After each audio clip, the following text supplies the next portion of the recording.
بيبدأ الانمي بتاعنا بشاب بيواجه وحش ضخم جدا، بنشوف معاه شوية صلايم وكمان ذئب. الواد ده بيقدر ان هو يخلص على الوحش ده بسحر النار، وبعدها بتظهر بلورة سحرية ملعونة وفي مدينة فستان بقى تحديدا في نقابة المغامرين. شوية مغامرين كده بيتريقوا على الراجل ده لانه بيقولوا ان هو شاف صلايم بيطلع نار، فالناس طبعا بتعرفه ان مفيش حاجة زي كده، هو اكيد يعني زمان هو بيهلوس ولا حاجة. بعدها بقى بيظهر بطلنا يوجي في المكان، والبنت ليلي بتكون فاكراه فشل في المهمة بتاعته واللي كانت انه يجيب 3 أو 4 ورود دراية، ولكن الواد بيعرفها ان هو ما فشلش وبيوري لها الازهار واللي بتكون موجودة جوه الصلايم بتاعه. البت بقى اول لما بتشوف الازهار بتتصدم لان اعدادهم بتكون كبيره جدا، وعلشان كده بتنادي على مدير النقابه. وبطلنا بقى بتكون مهمته هي مروض للوحوش، وعلشان كده بيعرف يتحكم في الصلايم والحاجات دي. المدير بقى اجز بيوصل على المكان ويوجي بيعرفه ان الازهار ديت هتكفيهم لسنتين قدام. فبعدها المدير بيقول اكيد يوجي مش شخص عادي، وفجاه بقى في واحد بيوصل على المكان ده وبنعرف ان في مجموعه وحوش ظهرت في الغابه عددهم 10,000 وحش، وكل الناس الموجوده في المكان بتتصدم اول لما تسمع الرقم ده. بعدها بقى يوجي بيكون حاطط صلايم في الغابه للمراقبه،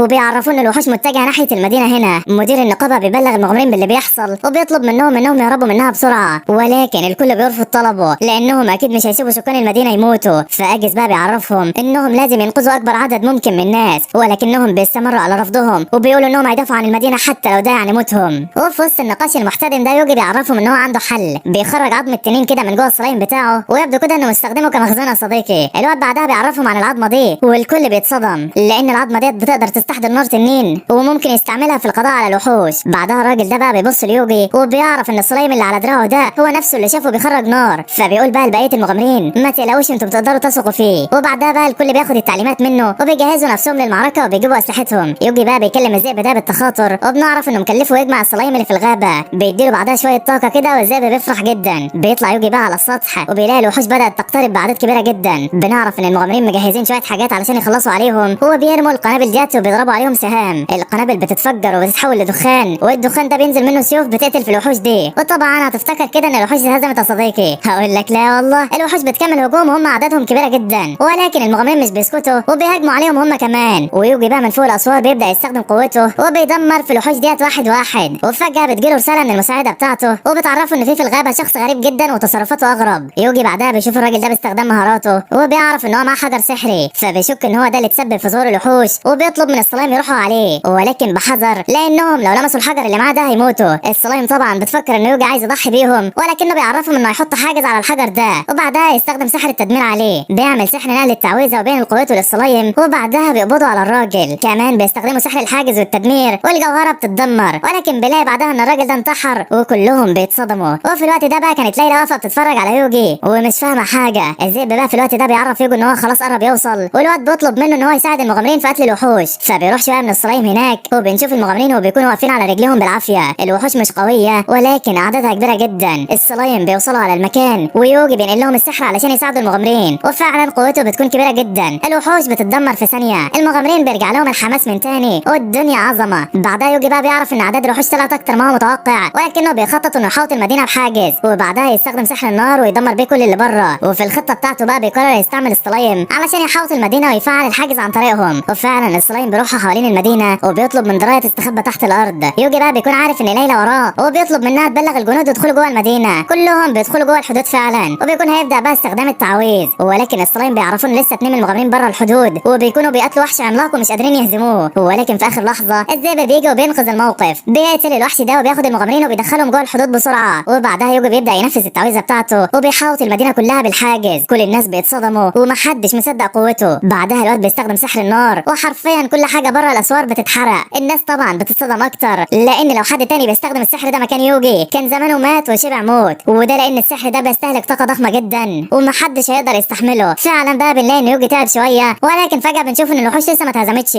فيوجي بيقرر انه يعمل التعويذه من تاني، والبنت ليلى بتحاول توقفه لانه لو عمل كده ممكن يموت، ولكنه مش بيسمع كلامها وبيستخدم السحر فعلا. وبعدها كل الوحوش بتتدمر، بس الواد بقى بيكون جاب اخره وبيغمى عليه من التعب. بنشوف بعدها المدير وهو بيتفحص الغابه، واول لما بيلاقي المصباح ده بيتصدم من شكله ويبدو كده ان الموضوع في ان يا صاحبي. بعدها بقى يوجي بيصحى وليلى بتعمل له الاكل وبياكل، وسكان القريه بيكونوا عملوا احتفال كبير. يوجي بقى بيفتكر ذكريات قديمه ليه ويبدو كده انه كان شغال في شركه ولا ايه. بعدها البنت بتروح تجيب له غطا، ولكن اول لما بترجع بتلاقي مشى من المكان، وبنعرف ان هو مشى لانه مش عاوز يجذب الانظار ليه. وبنشوف بقى المدير وهو بيتكلم مع ليلى وبيقول ان المصباح ده عليه علامه الطائفه وشكل فيه حاجه خطيره. يوجي بقى كان حاطط سلايم عنده وبيراقبه وبيعرف كل حاجه. بعدها الواد بيوصل على مدينه جديده والدنيا رايقه. بعد ما يوجي بقى بيدخل المدينه، الصلايم بيعرفوا انهم جعانين، فبيروح يجيب لهم لحمه وبيقعدوا ياكلوا. والراجل ده بعدها بيقول له ان في كاهن جه هنا من المركز، فبعدها الواد بيشك ان المركز هو اللي تسبب في ظهور الوحوش دي. بعدها بقى بيروح على نقابه المغامرين وبيسجل هناك، ولكن البنت اللي هناك مش بتكون حابه تسجله، لان في المدينه ديت المروضين مالهمش اي 30 لازمه، ولكنها في الاخر يعني بتسجله وبتعرفه انه لازم يساعد فريقه. وبنشوف فريقه بقى واللي بيتكون من رودس مستخدم الخناجر، ولينا بتاعه السهام، وليسا مستخدمه الرماح. بيتعرفوا بقى على يوجي، ولكن رودس ما بيكونش عاوز ياخد يوجي معاهم لانه شايف ان هو هيكون مجرد عبء عليهم مش اكتر. البنات بقى ما بترضاش تسمع كلام رودس وبتقول له احنا اصلا مش عاوزينك تيجي معانا، وده بسبب الشائعات اللي طالعه عليه. فرودس بيقول لهم ما تصدقوش الشائعات دي، انا قدامكم اهو تحكموا عليا كده. البنات بقى بيقولوا له احنا مش هنرجع عن القرار ده الا اذا ساب يوجي يجي معاهم. فبعدها الواد بيوافق. بعدها بقى بيحددوا الخطه، وبتكون مهمتهم انهم يلاقوا تنين الارض، ولكن الوحش ده بيكون قوي جدا وهم مش هيقدروا يحاربوه، والمهمه بتاعتهم يعني من الاخر تقتصر انهم يلاقوه بس من غير قتال يعني. رودس بقى هيكون في المقدمه، ولينا في النص، وليسا في الاخر. يوجي بقى بيسالهم عن دوره، وهم بيعرفوا ان هو هتكون مهمته يحدد مكان الوحوش وبس. وفعلا بيروحوا على الغابه، ويوجي بيتكلم مع الذئب بالتخاطر، واللي بيعرفوا ان في وحوش قدام. فيوجي بيعرف بقيه الفريق بكده،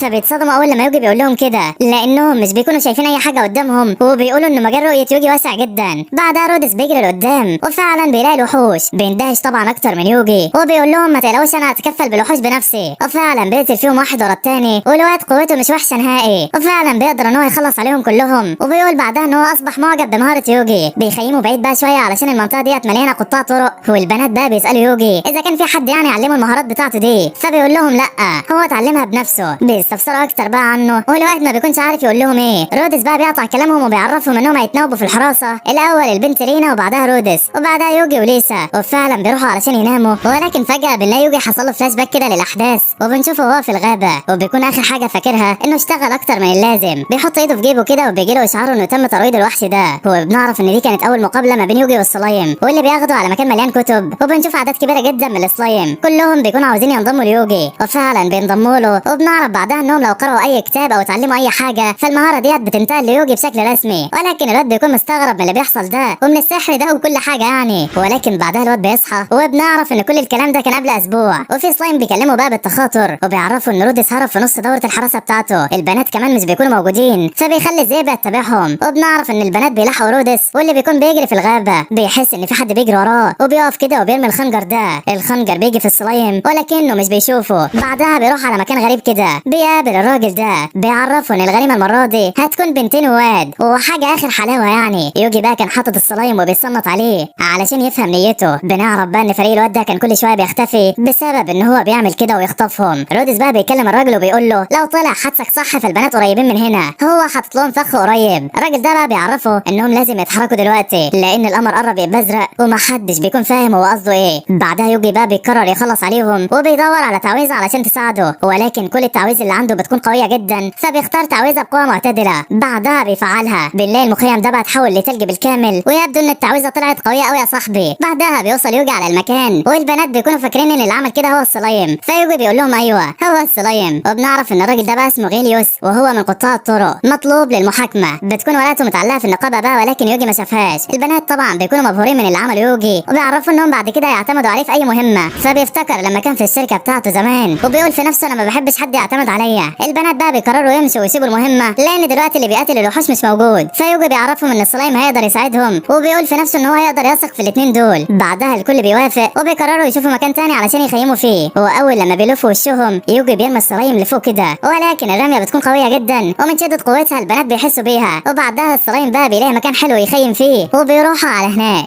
البنات بقى لغايه دلوقتي في حاله صدمه ومش فاهمين ايه ده. بعدها الواد كمان بيخلي السلايم يولعوا نار، وبيطلعوا الخيم وكمان عده الاكل. البنات بقى جالهم ايرور 404 ومش مستوعبين اللي بيحصل ده. الواد بقى بيقرر انه يبدل في الحراسه مع الذئب علشان البنات تنام. بس بقى هو اثناء ما كان راح ينام بيفكر في الغيليوس قاله، واللي هو الكلام عن القمر الازرق والحوار ده، وشكك يعني ان الموضوع ليه علاقه بالهجوم على مدينه فستان. في مكان تاني بقى بنشوف راجل بشعر ابيض كده بيبص للقمر بقلق، وشكله كده يعرف حاجه عن الموضوع ده. وتاني يوم بيكون الكل في الغابه، وتاني يوم العيال في الغابه بيجي عليهم هوا شديد. فالبنت بتقول ان اكيد الهوا ده جاي من وادي الرياح، وهو وادي موجود ما بين الجبال. في اشاعات بقى بتقول ان الهوا ده من تنين الارض، وعلشان كده لازم يدوروا على التنين هناك. يوجي بقى بيستخدم السلايم في البحث ولكن ما بيلاقوش اي حاجه. فبيفتكر بقى وهو ماشي انه قبل اسبوع كان في امتحان قبول المغامرين، كان الاختبار الاول هو قياس القدره السحريه. ويوجي اول لما بيقيس قوته الجوهره بتتكسر. كل اللي في المكان بقى بيتصدموا. لا هو مش بس كده، ده لما يوجي بيروح على الاختبار اللي بعده واللي هو عباره عن انك تستخدم قوتك على الصخره دي، يوجي بقى بيقوم مستخدم اقوى تعويذه عنده، وكل اللي في المكان بيتصدم لانه استخدم التعويذه من غير ما يقول اي حاجه. ومن الشائع انك لما تستخدم التعويذه لازم تقول اسمها، واللي مش بيقول اسمها يعني بتكون عندهم قوه سحريه جباره. ولكن في كل الاحوال يعني لما انت ما بتقولش اسم التعويذه بتكون اضعف. فيوجي بيقرر يقولها بقى ويجرب من تاني، ولكن اول لما بيضرب بالتعويذه الحجر حرفيا بيتفتت لحتت، كل اللي في المكان بتجيلهم سكته قلبيه من شده الصدمه، والدنيا عظمه. نرجع تاني بقى للحاضر وبنلاقي السما اتحولت للون البنفسجي. البنات بقى بتفتكر ان يوجي هو اللي عمل كده، فبيوضح لهم ان هو ما عملش اي حاجه. بننتقل لواحد غريب بيسال راجل اسمه ستايل عن اللي بيحصل في السما، فالراجل بيعرفوا ان في نبوءه قديمه بتقول ان لما السما تتحول للازرق بتحصل كارثه، وفجاه بنلاقي شعاع نور نازل من السما وبنعرف ان ده تنين، ولكن بيكون حجمه ضخم جدا، والسما بعدها بترجع للونها الطبيعي. يوجي بقى بيعرف البنات ان في تنين ضخم وراهم، وبيقولوا انه حتى اكبر من تنين الارض. فالبنات بتقول له ده اكيد من فئه الكوارث واحنا حاليا لازم نهرب بسرعه. فعلا بيهربوا وبيقابلوا وادي في وشهم. البنات بقى بيعرفوا يوجي ان الوادي ده امان لان الوحوش مش بتيجي فيه بسبب الرياح. فيوجي بيتصل بالذئب وبيقول له جمع الصلايم وبيستكشف المكان قدامهم تحسبا بس يعني، وفعلا بيمشوا قدامهم وبيلاقوا وحوش في الطريق، ويوجي بينقل التعويذ للصلايم وبيخلصوا عليهم. بيصادفوا بعدها هوا شديد جدا وبيقدروا انهم يعدوا منه بالعافيه، وبنعرف ان الهوا ده طالع من الحته دي وشكلها فيها حاجه.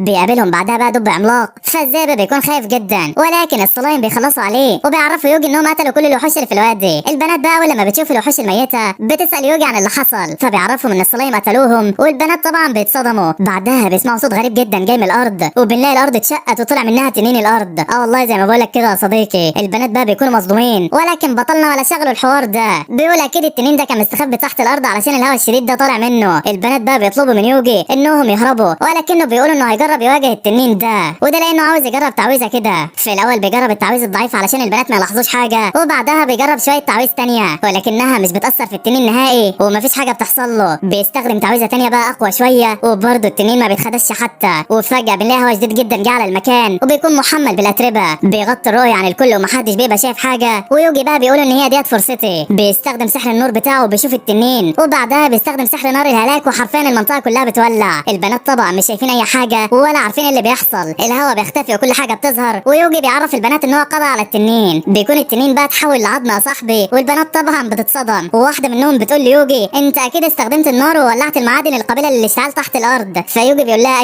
ايوه عندك حق. وطبعا يعني البنت ما كانتش فاهمه اي حاجه يا صديقي. بيروحوا بعدها بقى على نقابه المغامرين علشان يسلموا مهمتهم، ونينا بقى بتقعد تتقنعر هناك، بتتكلم بتفاخر وبتقول انهم قتلوا تنين الارض، وبالاضافه كمان جابوا مجرمين معاهم. المجرمين اللي جابوهم مكافئتهم بتكون 14 مليون، والبنت اول لما بتسمع الرقم ده بتتصدم. بعدها بقى بيجي واحد كده ليوجي وبيقول له ان هو عاوز يتكلم معاه. بيروحوا على اجتماع كده وبيقولوا انهم هيتشاركوا معلومات عن التنين الازرق. هو الراجل ده بيعرفهم على يوجي وبيقول لهم انه كان موجود عند الوادي ويعرف شكل التنين. بيطلبوا منه يرسمه، فبيدور على تعويذه شبه كده، وفعلا بيلاقي تعويذه التصور الذهني بيستخدمها وبيرسم التنين، ولكن الصوره بتكون واقعيه جدا. الناس طبعا بتنصدم من شكل التنين ده، وستايل بيعرفهم بقيه التفاصيل عن التنين، وهو انه لما اتولد قدر انه يخلص على قاره كامله في 3 ايام بس.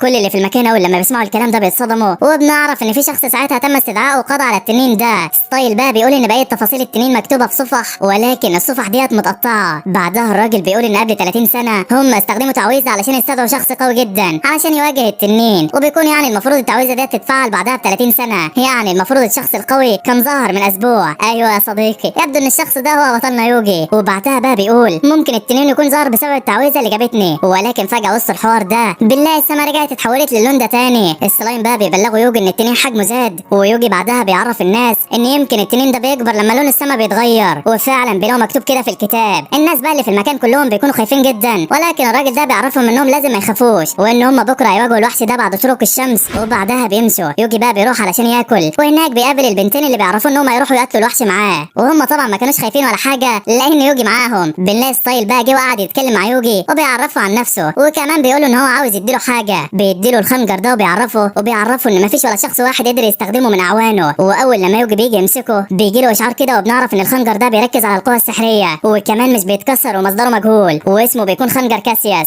ويوجي بعدها بيسال الراجل ده هو اداله الخنجر ليه، فالراجل بيعرفه انه حس ان هو لازم يديهوله. يوجي بعدها بقى بيقول له تمام، وبيروح علشان ينام. بيفكر في اللي هيحصل بكره، وبيقول لو حصلت معركه بكره ارواح كتيره هتموت، ولو سيبنا التنين يكبر اكتر فمحدش هيقدر عليه. السلام هو كمان بيكلم يوجي بيعرفه في الوقت ده ان التنين بقى اكبر وشكل الدنيا ما تبشرش بالخير. فبعدها يوجي بقى بيشد العزم وبيقول انا احاول، وشكله كده ناوي على حاجه يا صديقي. وبنعرف ان يوجي قرر يواجه التنين بنفسه، ولما بيوصل عنده بيطلب من السلايم كلهم يرجعوا لورا الا واحد منهم بس. وبنعرف ان التنين ده مقاوم لجميع انواع السحر الا السحر المقدس وسحر النار، فيوجي بقى بيستخدم عليه سحر النار ولكنها مش بتاثر فيه نهائي. وبعدها التنين بيرد الهجوم وشكله هجومه قوي جدا، بيستخدم تعويذه الحاجز في اخر لحظه، وبعدها بيقرر انه لازم يهاجم عليه. وبنعرف انه هيستخدم سحر نار الهلاك على سن الخنجر، وبكده يقدر يقتله. وفعلا بيروح ناحيته ولكن التنين بيضرب عليه بالسحر، بس يوجي بيرمي السلايم لفوق وبيستخدم تعويذه نقل السحر، وبيقدر ان هو يصد الهجمه دي. بيجري عليه بعدها وبيستخدم سحر القفز المعزز، وبيقدر فعلا يوصل لحد التنين. بعدها التنين كان هيهجم عليه خلاص، ولكن الواد بيقدر يحل المشكله وبيبعد الهجمه. بعدها بيتمكن من الخنجر وبيغرزه في نص عينه، بيملى الخنجر بعدها بسحر الهلاك،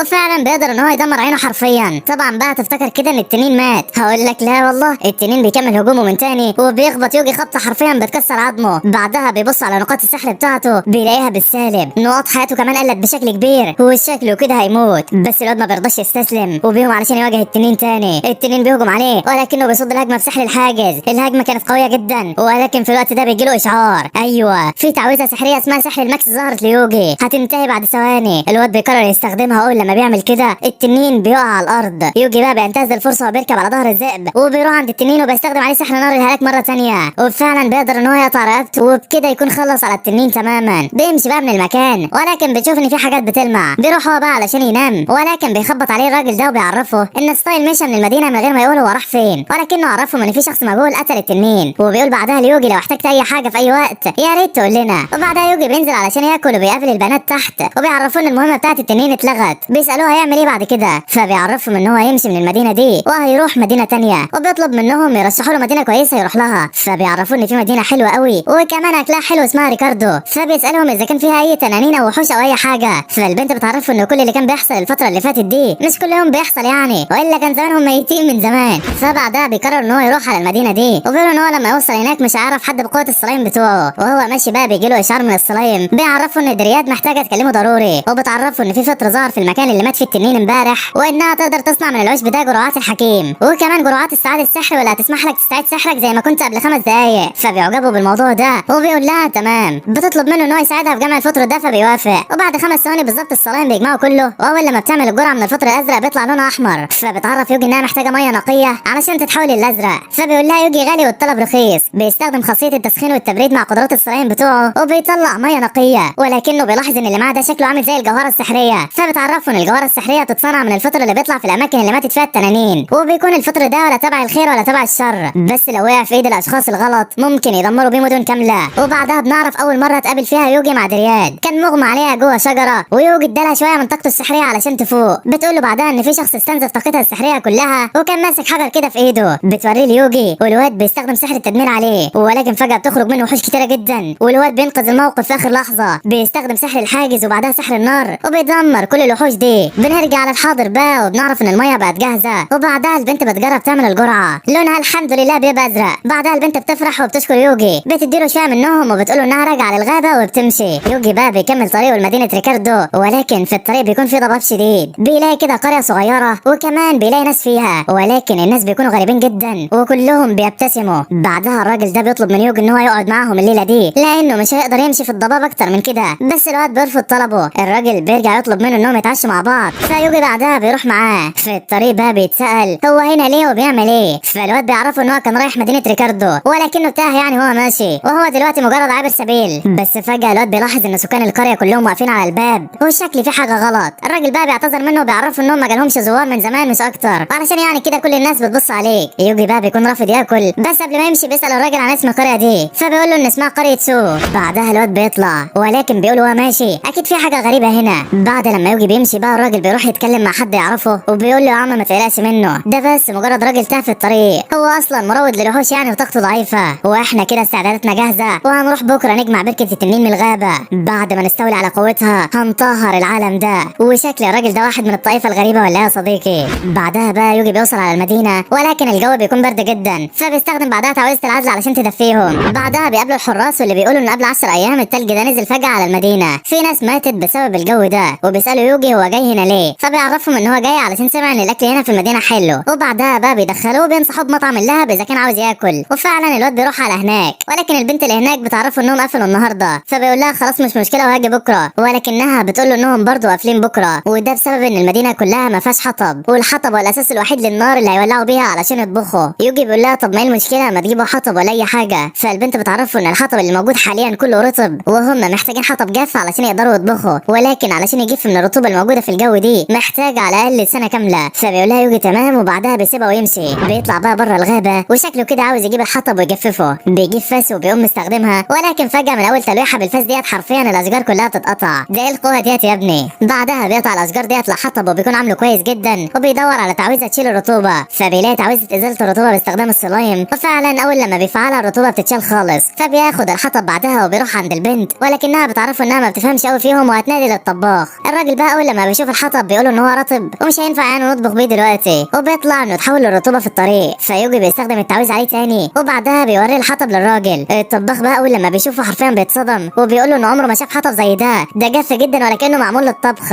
وبعدها بقى بيروحوا يولعوا النار، والراجل ده بيسال يوجي بقى وبيقول له معاك قد ايه حطب. فالسلايم بيطلع كل الكميه اللي معاه، والراجل حرفيا بيتصدم اكتر واكتر، وبيقول بعدها ليوجي يستناه وهو هيعمل له احلى اكل. وفعلا بعد شويه بيجيب له الاكل، والواد اول لما بيدوق حرفيا بينفجر من الحماس والفرح، بيعجبه الطعم جدا جدا لدرجه ان هو بيقرر ياكل هنا على طول. الراجل ده بقى بيعرفه ان هم مشهورين اصلا بالشوربه، ولكن الشوربه بتاخد وقته علشان كده بيقرر يعمل له لحمه. بعدها الطباخ بيقول له كمان ان هم مش هيقدروا يستعملوا الحطب ده كله، لان المدينه كلها حاليا محتاجه الحطب ده في التدفئه، ولو استخدم الحطب ده فناس كتير هتموت. يوجي بقى لما بيسمعه بيقول له طالما انت كل اللي محتاجه حطب فانا هجيب لك كل اللي انت عاوزه. فعلا بيروح على نقابه المغامرين وبياخد مهمه الحطب. بعدها البنت ديت بتعرفه ان الحطب بيحتاجه بشكل وحجم معين، وفي راجل كده اسمه ودك هيعلمه كل الكلام ده. فعلا يوجي بيروح عنده، والراجل ده بيفهم يوجي ان المدينه بتحتاج كل يوم تقريبا 5 اطنان حطب، وهم مش هيقدروا يوفروا الكميه ديت كلها، وبيقولوا انهم ما كانوش مستعدين للتلج ده، والنتيجه لكده هم متاثرين جدا. بعدها الواد بيساله اذا كانت القريه اللي جنبكم ارسلت المساعدات ولا لا.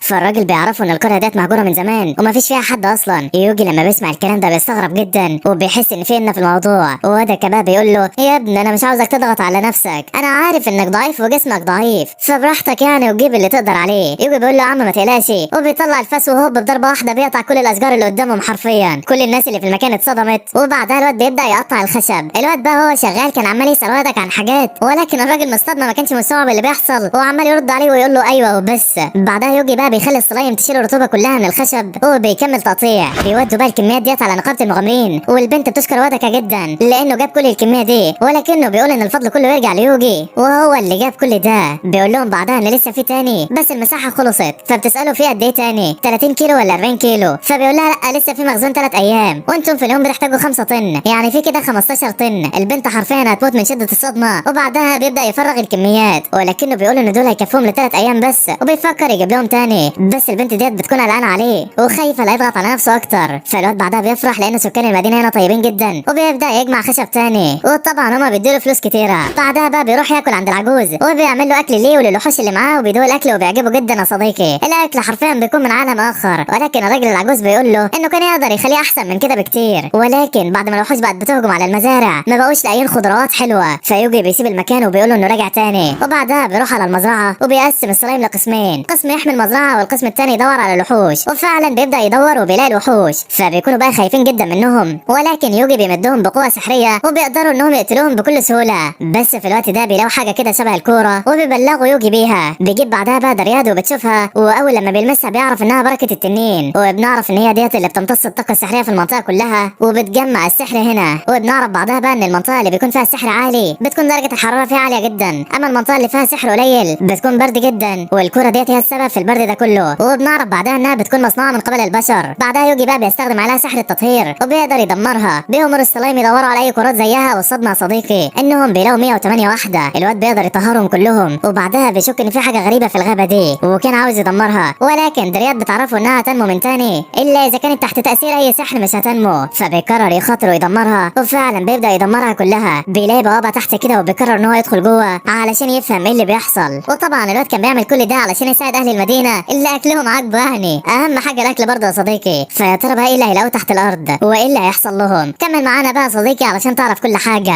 بعدها الواد بينزل تحت، واول لما بينزل بيلاقي حاجات غريبه جدا شبه الالات اللي كانت في العالم بتاعه. بيشوف بقى احجار سحريه، ولكن فجاه بيجي 2 كده والواد بيستخبى منهم. بيعرف من شكل لبسهم انهم تبع الواد اللي شفناه قبل كده. بعدها الناس ديت بتبص على الاحجار وبيقولوا انها وحشه جدا، هم لازم يقولوا الخفير. فيوجي بقى بيقرر ان هو لازم يتحرك بحذر، وبيخلي السلايم يروحوا وراهم وبيستخدم عليهم سحر الاخفاء. بعدها السلايم بيعرفوا يوجي انهم خلاص وصلوا عندهم وماشيين وراهم متابعينهم، وفعلا السلايم بيدخلوا كده ما بين الابواب، ولكن بيقابلهم باب ما فيهوش اي فتحات. فيوجي بيعرفهم انهم لازم يشدوا مقابض البيبان ديت في نفس الوقت علشان يتفتح. بيعملوا كده فعلا والباب بيفتح. بعدها بيقابلوا سلم وبيطلعوا عليه، والسلم ده بيوديهم على قرية سو. يوجي بقى بيكون وصل فوقيهم، وبعدها السلايم بيتصنت على الناس ديت. ولما بنشوف الناس ديت بنعرف انهم نفس السكان اللي كانوا في المدينة قبل كده، ويبدو انهم بينتموا لطائفة القمر الازرق ومتخفين في القرية ديت علشان يصنعوا الاحجار السحرية. بيقولوا بقى الخفير ان الانفجار اللي حصل دمر كل الاحجار السحرية. بيتجمعوا بعدها وبيعرفهم الزعيم ان مصادر السحر بتاعتهم واللي هي الكوره يعني اتدمرت، ويبدو كده انها اتدمرت من قوة الانفجار، واللي عمل كده اكيد مش بشري، يمكن يكون بسبب نيزك ولا حاجة.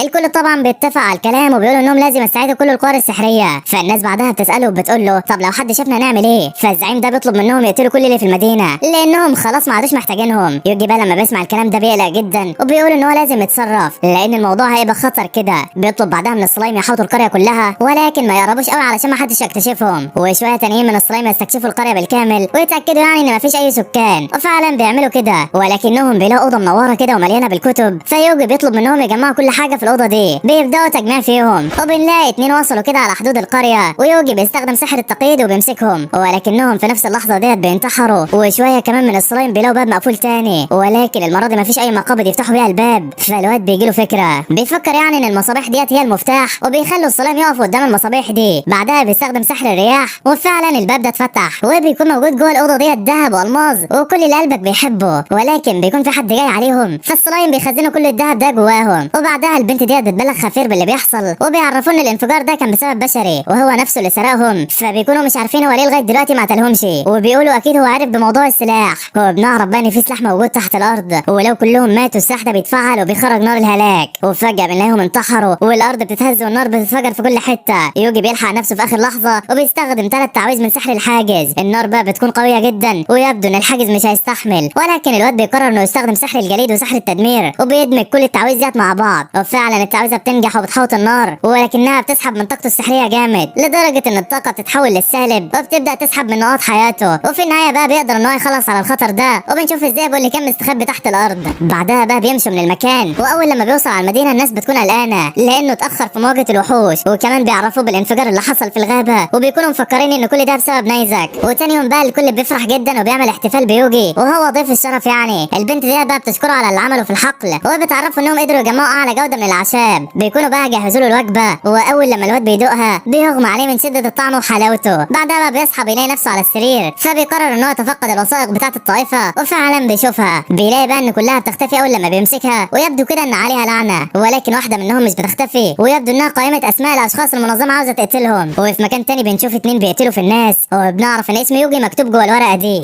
بعدها ال2 دول بقى بيبداوا يدوروا على يوجي، وبيقولوا انهم عاوزين يقتلوه باي طريقه. الواد بقى بيقرر ان هو لازم يمشي من المدينه دي لان القتل اكيد بيتبعوه حاليا. وبعدها بيروح على نقابه المغامرين، وبيعرف البنت ديت ان هو هيسيب المدينه. بيطلب منها ترشح له اي مدينه، فبترشح له مدينه بوغينيا، وبتعرفه ان في هناك اشهر الدروع، وده هيكون مكان مناسب جدا ليوجي. وبتعرفه كمان على ورشه حداده كويسه. بيمشي بقى من المكان، ولكن هو ماشي السلايم بيبلغوه ان في 2 بيراقبوه. هو اصلا كان عارف، وبعدها بيعمل نفسه نايم. الواد ده بقى بيقول ان هو عاوز يقتله، ولكن البنت بتعرفه ان هو ما ينفعش يقتلوه دلوقتي لانه محطوط في قائمه المرشحين علشان يغتالوا، لكن هم دلوقتي هيراقبوه بس. فيوجي بعدها بيقول ان هو لازم يشيل اسمه من القائمه دي. بيقوم بعدها بقى يمشي ويروح لمدينه بوغينيا، وبيبدا يتصرف تصرفات عبيطه جدا تبين يعني ان هو ضعيف قدام اللي بيراقبوه، زي انه مثلا راح ورشه الدروع واتصدم من السعر، بيروح يجيب اكل ولكنه مش معاه فلوس، بيدور على فلوس في الارض يعني، وهكذا. بيحاول بقى يبين ان هو مغامر كحيان من الاخر، ولكنهم مش بيكونوا مقتنعين بالكلام ده. فالواد بعدها بيروح بقى عند نقابه المغامرين، وبياخد مهمه هزيمه وحش عملاق. واول لما بيوصل عند الوحش بيعرف السلايم والذئب ان هو مش هيستخدم السحر، لان اي مراوض طبيعي المفروض ان هو يدخل مواجهات بالوحوش اللي هو روضها، ولكن الذئب بيكون خايف جدا. وبعدها بيستجمع شجاعته وبيبدا يقاتل. بيقدر ان هو يقضي عليهم، ولكن الاثنين بيقولوا اكيد الذئب ده قوي جدا. فيوجي بقى بيستخدم سحر الشفاء على الوحوش ديت، ولكن الذئب في كل مره بيهزمهم. فيوجي بيقرر يستخدم سحر تعزيز المهارات على الوحوش، وبتكون قويه جدا، والذئب في البدايه بيهرب، ولكنه بيرجع يقاتل من تاني، وبيطلب من يوجي ما يساعدهوش. وبعدها بيقدر ان هو يخلص على الوحوش دي. الاثنين دول بقى بيقولوا ان الذئب ده شكله مش قوي جدا، وده اللي يوجي كان عاوزه. ولكن فجاه بنلاقي الوحش ده قام وهجم على يوجي، والواد بيتصرف لا ارادي وبيستدعي سيف وبيقتل بيه الوحش. الاثنين بقى اللي بيتفرجوا بيتصدموا من مهاراته، وبيقولوا ان يوجي مش مجرد مراود عادي، ده شكله عنده قوه اسطوريه. وعلشان كده بقى بيمشوا من المكان. وبعدها بنعرف ان هدفهم الجاي هو ستايل، وبيروحوا على مكان غريب كده وبيكلموا راجل، وبيعرفوا ان يوجي مجرد مراود عادي. هم حاليا رايحين عند ستايل. فالراجل ده بيعرفهم ان قرية سود دمرت وبيتصدموا جدا لانهم بيكونوا شاكين ان اللي عمل كده هو ستايل، وعلشان كده بيقرروا يقتلوه. ولكن يوجي بيستخدم عليهم سحر الجليد وبيجمدهم بالكامل. وتاني يوم بقى الواد بيروح على محل الدروع وبيسأل على درع للسلايم بتاعه، ولكن الواد ده بيطرده. بس صاحب المحل بيجي وبيعرفه ان هو ما يتصرفش من نفسه وبيقول له ان دول اقوى زباين قلنا من ساعه ما فتحنا. بعدها بقى بيعرف يوجي وبيقول له ان هو ما عندوش اي دروع لوحوش قويه زي دي، ولو عاوز يعني دروع زي اللي انت بتقولها لازم هو يصنع لها دروع مخصصه. ولكن المواد اللي موجوده عنده حاليا مش كويسه قوي، ولازم يبقى عنده جوهره التنين الازرق علشان يصنع له دروع قويه. والتنانين ديت بتكون موجوده عند البركان، ولكن بيكون من الصعب جدا انك تهزمهم. ده غير يعني ان الفصيله الزرقاء نادره. فيوجي بقى لما بيسمع الكلام بيستغرب وبيسال الراجل اذا كان في تنانين عاديه ولا حاجه. فالراجل ده بيعرفه ان في تنانين عاديه كمان، ولكن مفيش حد بيقدر يهزمهم ابدا. بعدها يوجي بيروح على نقابه المغامرين وبياخد كل مهمات القضاء على التنانين. فالبنت ديت بتعرفه ان المهمات ديت صعبه جدا، ولكنه بيقول لها ان هو هيستخدم السحر. فبترجع تقول له ان التنانين ديت معاها جواهر مضاده للسحر، وكمان الضربات العاديه مش بتاثر فيها بسبب جلدها السميك، والحل الوحيد لهزيمتها هو الميه. ولكن من صعب جدا تطلع ميه كتير لفوق كده. فبيسالها ليه مش بيستخدموا سحر الميه. فالبنت بتقول ان مفيش حد عنده الطاقه السحريه الكبيره دي، وغير كده في الطريق بتاعك بتلاقي في نهر وبيكون مليان بالاسماك المفترسه. فيوجي بعدها بيعرفها ان هو هياخد مهمه الاسماك كمان. يا ابني ارحم شويه. واول لما بيوصل على النهر بيسال السلايم اذا كانوا بيعرفوا يعوموا ولا لا،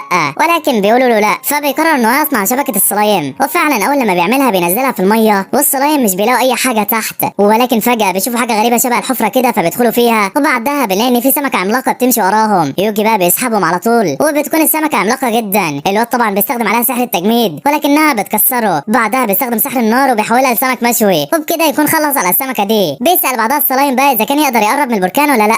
فهم بيسالوا السلايم الاحمر ده، واللي بيعرفهم انهم يقدروا يقربوا عادي لان اصلا البركان راكد يعني ومفيش حراره عنده. بيوصلوا بقى اخيرا عند التنانين، والسلايم اول لما بيشوفوهم بيخافوا جدا منهم، والتنانين ديت بتكون هي اللي هم عاوزينها ولكن الفصيله الحمراء. فيوجي بعدها بيروح عند واحد من التنانين وبيستخدم عليه اضعف تعويذه ميه عنده، وفعلا بتنجح عليه وبيطلع منه الجوهره اللي هم عاوزينها. السلايم بعدها بقى ما عادوش بيخافوا، والواد بيكمل رش ميه على التنانين واحد ورا التاني لحد لما بيخلص عليهم. بيلاقوا بعدها بقى التنين الازرق واللي بيكون اكبر من التنانين التانيه. فيوجي بيخلي السلايم يلفوا حواليه. بعدها بيشغل 10 تعويذ ميه في نفس الوقت، ولكن مفيش حاجه بتاثر فيه وبيقوم تاني. فيوجي بعدها بيستخدم عليه سحر التجميد المستوى المتوسط، ولكن برضه بيقدر ان هو يكسر التلج. فبعدها الواد بيستخدم عليه سحر التلج مضاعف 10 مرات، ولكن التنين ده بيكون جامد وبيقدر يكسر التلج برضه. بس كده كان جاب اخر تحمله ومات. وصاحبنا بعدها بيكمل تجميع في الجوهره لغايه لما اليوم بيخلص. بعدها بيروح على النقابه وبيسلم كل الوحوش اللي جمعها، والبنت بتتصدم لانه قدر يقتل كل الوحوش ديت وكمان قتل السمكه. فبيعرفها ان السمكه كانت مستخبيه في الميه مع انها يعني المفروض تبقى فوق. فالبنت بعدها بتعدل المعلومات بتاعتها وبتشكره. بيروح بعدها عند الحداد وبيديله الجوهره. الراجل طبعا بيتصدم، ولكن يوجي بيعرفه ان هو مجرد حظ مش اكتر. فالحداد بيقول له تمام اصنع لك درع للذئب بتاعك. بعدها يوجي بقى بيديله جوهره تانية علشان يصنع بها درع للسلايم، وبيديله كمان كل الجواهر الحمراء اللي معاه. الراجل بقى بيفرح جدا وبيعرف ان هو يصنع له احلى دروع. تاني يوم بقى الدروع بتكون خلصت والراجل بيطلب من يوجي ان هو يجربها، وفعلا بيروحوا يجربوها. واول لما الذئب بيجري بيلاقي ان سرعته بقت كبيره جدا، والسلايم نفس النظام طبعا. وده كله الاثنين دول جايبين ايرو 404. وبعدها يوجي بيجرب تعويذه التعزيز علشان يعرف اذا كانت الدروع تستحمل السحر ولا لا،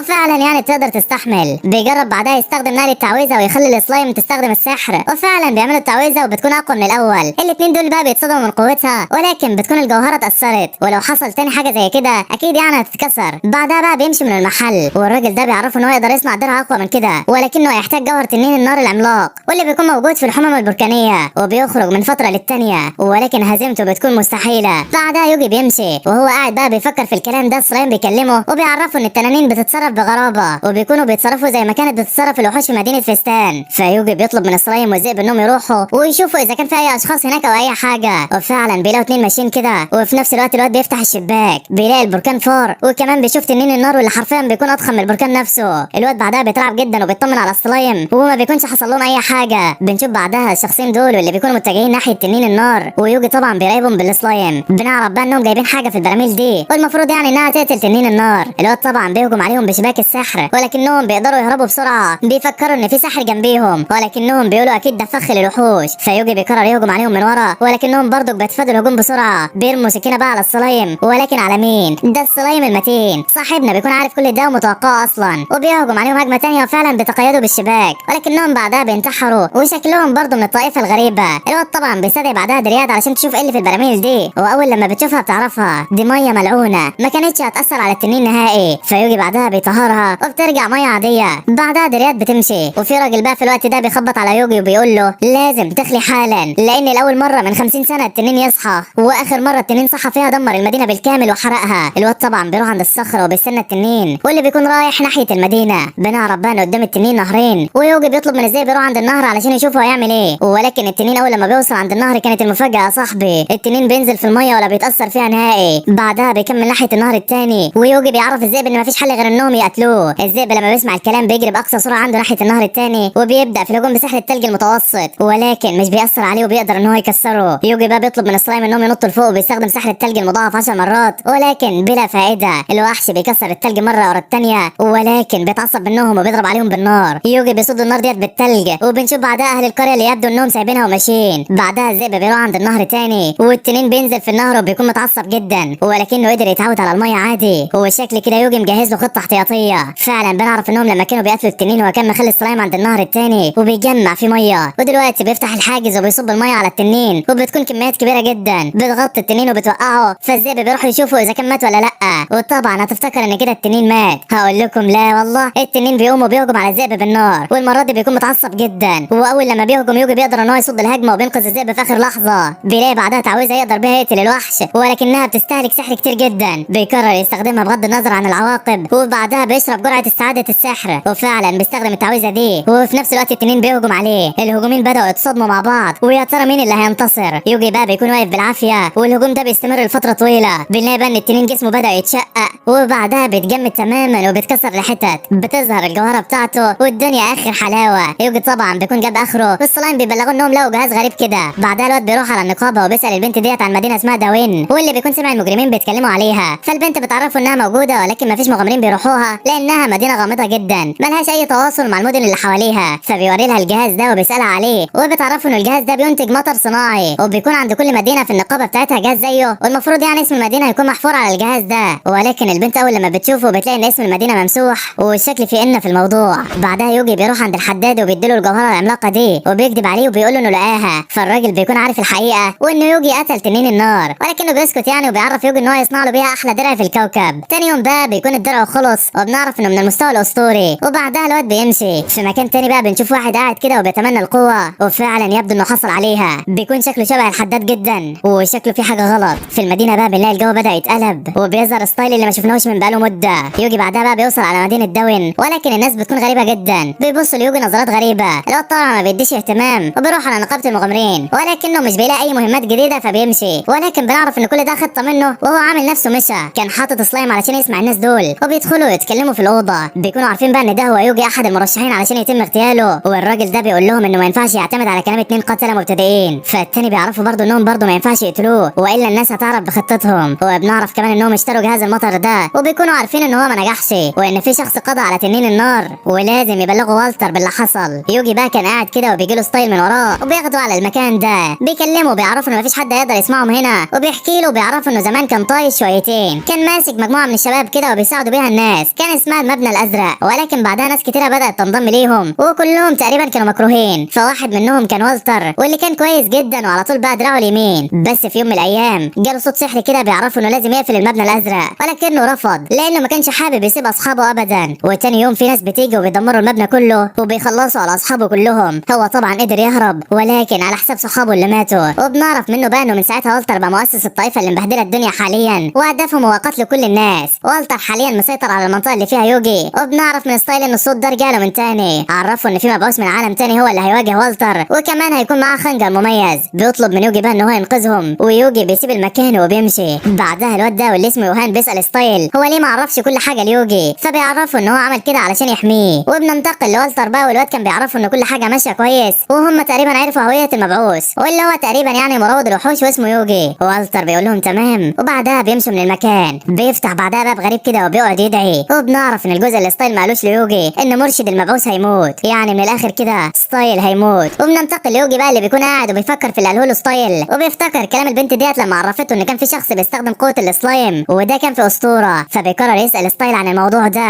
واول لما بيروح المبنى بنعرف ان ستايل مشى، فيوجي بيسال السلايم اذا كان حد شافه ولا لا، فاتنين منهم بيعرفوا انهم شافوه دخل الغابه. وستايل بيظهر قدامه حاجز سحري كده، بيستخدم السحر وبيقدر يفتح الحاجز. واول لما بيدخل بيلاقي مكان غريب جدا. بنشوف بعدها يوجي بقى واللي بيكلم شويه من السلايم الجداد، وبيوروه الطريق اللي مشى منه ستايل. وفعلا بيوصل عند البوابه وبيستخدم السحر وبيدمر اللعنه اللي عليها وبيدخل المكان الغريب ده. بنلاقي الحراس اتقتلوا وبنعرف ان ستايل استخدم سحر التعويذ وقدر يهزمهم بمهاراته القتاليه، ولكن فجاه بنلاقي واحد مسك في السلايم. من ناحيه تانية بقى ستايل بيلاقي قدامه باب غريب كده وبيفتحه، وفجاه بيظهر كل الناس ديت وكمان والتر. الكل بيبدا في الهجوم عليه ولكنهم طبعا مش بيقدروا عليه وبيهزمهم كلهم. بيقول بعدها ان هو هينفذ اي حاجه ومش هيغلط نفس غلطه زمان، ولكن فجاه بنلاقي اتكتف ووقع. ايوه يا صديقي، يوهان هو اللي عمل كده ويبدو انه خاين وبيكهربه. ستايل بقى لما بيصحى والتر بيحكي له كل اللي حصل وبيعرفه ان كل حاجه بدات بالحجر السحري اللي كانوا حاطينه في الغابه، ولكن المباص دمره وكانت محاولتهم في انهم يقتلوا واحد ورا التاني بتفشل، وده لانه بيكون قوي جدا جدا ومهما عملوا مش بيقدروا يؤذوه. ولكن كل ده هيتغير لان خطتهم دخلت في المرحله الثانيه، وبيقول له ما تقلقش احنا خلاص هنقتله. بيكون بقى حاطط لعنه على اتباعه كمان وشكله خلاص هيقتل ستايل، ولكن في اخر لحظه بطلنا بيوصل على المكان هو الضرب للجدعان. بعدها بقى يوهان بيهجم على يوجي ولكن الهجوم مش بيأثر عليه. بعدها بيفك السحر اللي على ستايل والوحوش ديت بيبداوا يهجموا عليهم، والتر بيمشي من المكان والذئب ده بيكون خايف جدا وبيروح بعدها عند الجهاز ده وبيقعد عليه. بيقول ان الجهاز ده هيديله قوه جباره وبعدها الحاجات ديت بتتغرس في جسمه. بنلاقي يوجي بقى وصل على المكان بعد فوات الاوان وبيحاول يهجم على والتر ولكن الهجوم مش بينجح ووالتر بيبقى ضخم جدا. بنعرف انه حقن نفسه ببركه التنين وبيهجم على يوجي ولكن الذئب بيلحقه في اخر لحظه، شكله بيتحول لتنين وبيهجم تاني على الواد. يوجي طبعا بيفعل سحر الحاجز وبيصد الهجوم وكمان بيرد الهجمه بسحر النار، ولكن والتر بيكون سريع جدا والذئب بيشيل السلايم وبيطيروا في الجو. بيفعلوا سحر وابل النار ولكن برضه مش مؤثر عليه. في هجوم كده بيصيبه ولكن ما بيأثرش فيه نهائي. يوجي بعدها بقى بيرمي الدرع للذئب والسلايم وبيلبسوهم وبعدها بيعزز قوتهم السحريه. بيكونوا صراع جدا جدا والتر تقريبا مش شايفهم. بيهجموا عليه هجمه بتوقعه على الارض والكل طبعا مفكره انتهى. تخيل بقى انه هينتهي بالسهوله ده يا صديقي؟ لا والله، بيكون جزء من جسمه اتأثر ولكن بيمتص اتباعه. بيقدر يجدد جسمه من تاني. بتستمر هجمات يوجي ولكن في كل مره والتر بيمتص قوه اعدائه. بيرجع اقوى من الاول، هجمه ورا الثانيه ورا الثالثه ورا الرابعه ومش متأثر خالص. بعدها بيبدا الهجوم على يوجي. الواد بيطلع الحاجز بتاعه علشان يحميه ولكن والتر بيكسره. بعدها الواد بيستخدم سحر الحاجز تاني وبيقيده. بيستخدم عليه سحر نار الهلاك واللي حرفيا بتدمره، وبكده يكون اخيرا بطلنا انتصر في القتال. ولكن والتر بيقول سواء مات او عاش كده كده خطتي نجحت، وبيقول ان هو واهب نفسه واتباعه للحكيم. فستايل بعدها بيقول ان هو قلقان من اللي لسه والتر قايله. وبعدها بنلاقي الجهاز ده بدا يشتغل وبيمتص والتر واتباعه. المكان كله بينور جامد وبيظهر شخص غريب وبيقول ان هو الحكيم. ستايل بعدها بيقول ليوجي انه مكتوب في الاساطير ان كان في شخص زمان اسمه الحكيم كان بيحارب تنين ولكنه مات، ووقتها يبدو ان والتر ضحى بنفسه واتباعه علشان يستدعيه. فستايل بيعرفوا ان هو مش ده والتر، وكمان بيعرفوا ان في تكمله للرساله وهي ان المرشد لو مات الحكيم هيظهر. وبيقولوا انه كان فاكر اللي هيموت هو ولكن طلع والتر في الاخر. بعدها الواد ده بيهجم بنار الفا وبيدمر المكان كله حرفيا، ويبدو انه بيعرف يستخدم كل التعويذ اللي يوجي بيستخدمها. بعدها بيعزز كل مهارات الذئب والسلايم وبيبداوا بالهجوم على الواد ده، هجمات ورا هجمات، ولكن الواد مفيش حاجه نافعه معاه. وفي كل هجمه بيهجمها بنار الهلاك اللي هو اصلا مستحيل اي حد يستخدم التعويذه ديت كذا مره ورا بعض. الذئب في كل هجمه بيلحق نفسه بالعافيه وفي نفس الوقت يوجي بيكون استهلك طاقه كبيره جدا. بعدها بيهجم عليه بسحر التلج المضاعف 10 مرات ولكن الواد حرفيا ما بيتخدش. بيجربوا تعويذ النار المضاعفه 10 مرات وبرضه مش بتنجح معاه. بعدها الواد ده بيستخدم سحر النار الهلاك المضاعف 10 مرات ويوجي بيستخدم نفس التعويذه. بيبدا التصادم ما بينهم ولكن يوجي بيكون مش قادر يستحمل لانه قوته السحريه بقت بالسالب، ولكن سحره بيقدر ان هو يتغلب على سحر الواد. بس بعدها بتيجي الصدمه والواد ما تاثرش نهائي. بيقول بعدها انا هخلص الناس من المعاناه دي، وبيفعل سحر غريب والسما بيبدا لونها يتغير وبتحول للبنفسجي. الوحوش كمان شكلها بيبدا يتغير وبتبدا في الهجوم على السكان، ولكن يوجي بيساعدهم في اخر لحظه. والراجل ده بيقول ان العالم ده بيواجه مشاكل كتيره لازم يدمره ويريح الناس اللي فيه. بعدها بيهجم على يوجي واللي بيستخدم الدرع ولكن درعه ضعيف جدا لان سحره خلاص قرب يخلص. بيبداوا بعدها يهاجموا بعض بسحر الهلاك ولكن البطل بتاعنا نقاط حياته بتقل. في نفس الوقت السلايم بيبلغون الوحوش متجهه ناحيه المدينه، اعدادهم كبيره جدا. الواد بينقل السلايم سحره وبيهاجموا على الوحوش دي ولكنه مش بيقدر يكمل على كده بسبب نقاط حياته اللي بتقل. بس السلايم بيعرفوا ان سكان مدينه فستان اتجمعوا في الساحه وبنشوفهم وهم بيقولوا انهم لازم يدافعوا عن نفسهم ويحموا طبعا المدينه في الوقت اللي يوجي مش موجود فيه. فيوجي بعدها بيمدهم بالسحر وبنعرف ان كل المدن بدات تعمل نفس الحاجه. بيقرروا انهم يدافعوا عن نفسهم وما يخلوش تعب يوجي يروح هباء منصوره. وبعدها يوجي بيقول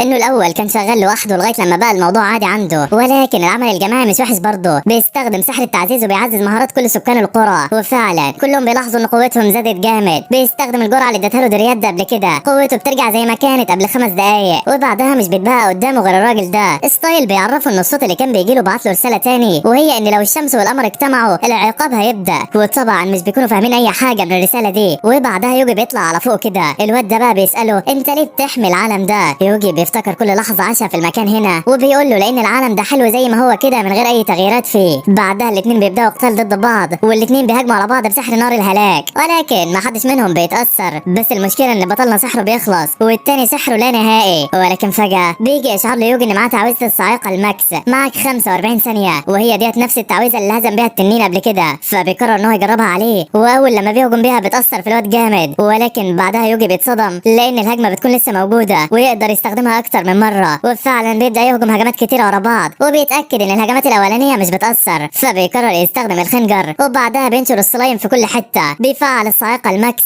ولكن على الخنجر بس. فالواد ده بيتعصب وبيقول إن هو هيستخدم أقوى هجمة عنده، بس السلايم بيفعلوا الحاجز العادي، كمان الحاجز الأسود. وبنعرف إن لما الصوت قال اجتماع الشمس والقمر قصده على الكسوف يعني، واللي هو بيحصل حاليا. بعدها يوجي بيمسك الخنجر وبيطعن بيه الواد ده، وبيقدر إن هو يدمره تماما. بيحصل بعدها انفجار ضخم في المكان، ولكن بطلنا بيكون واخد احتياطاته، حاطط درع على نفسه وحمى نفسه من كل حاجة. بعدها بينزل من السماء وبيكون شكله أقوى من الأول، والسماء بترجع زي ما كانت الأول والدنيا رايقة. يوجي طبعا بيمشي من المدينة، فالسلايم بيسألوه عن السبب اللي خلاه يمشي، فبيعرفهم إن هو مشى بسبب إن النقابة لسه تحت إدارة الطائفة. هو بيسأل السلايم أهل المدن بيعملوا إيه دلوقتي، وبنعرف إن كل أهل المدينة كانوا بيحتفلوا وفرحانين جدا. الواد هو كمان بيفرح على الآخر، وبعدها بيقعد ياكل كده، ولكن بنلاحظ إن في نمور بتبقى حواليه، وبنشوفه بعدها وهو في النقابة، وبيعرف البنت ديت إن هو هياخد مهمة النمور دي لأنه لقاهم في طريقه فقتلهم. فالبنت بتقول له نادي بقية أعضاء فريقك علشان يستلموا المكافأة معاك، فبيعرفها إن هو ما عندوش أي فريق، هو قتلهم لوحده. البنت بقى بتكون مفكرة بيكذب وفريقه مات، وهو طبعا ما كانش متقبل الموضوع وبتبدأ تعيط. فبتيجي الست ديت على المكان وبتقول إن النمور ديت مقتولة بسحر النار، وكمان شخص واحد هو اللي قتلهم. هو بتسأل يوجي إذا كان خبير في السحر ولا إيه، فبيقول لها إن هو مجرد مروض يعني، ولكن الست بتقول له إنها سمعت عن مروض بيستخدم السحر، وهو نفسه اللي أنقذ كرة كتيرة جدا، وبرضه قتل التنين الأسطوري. وبيكونوا كمان عارفين اسمه، والواد ما عادش عارف يعمل إيه. في مكان تاني بقى بنشوف مجموعة من الناس قاعدين وبيقولوا إنهم مش عارفين يتواصلوا مع والتر، فالراجل ده بيقول إنهم لازم يبلغوا المقر، بس ما ينفعش يبلغوا المقر على حاجة تافهة زي دي. وبيقولوا بعدها كده كده القارة ديت هتتدمر كمان يومين بسلاح التطهير، وشكلهم كده مش ناويين على خير يا صديقي. المهم لحد هنا بيخلص الجزء الأول من الأنمي بتاعنا. لو عجبك ما تنساش اللايك والاشتراك يا عم، ويلا سلام سلام سلام.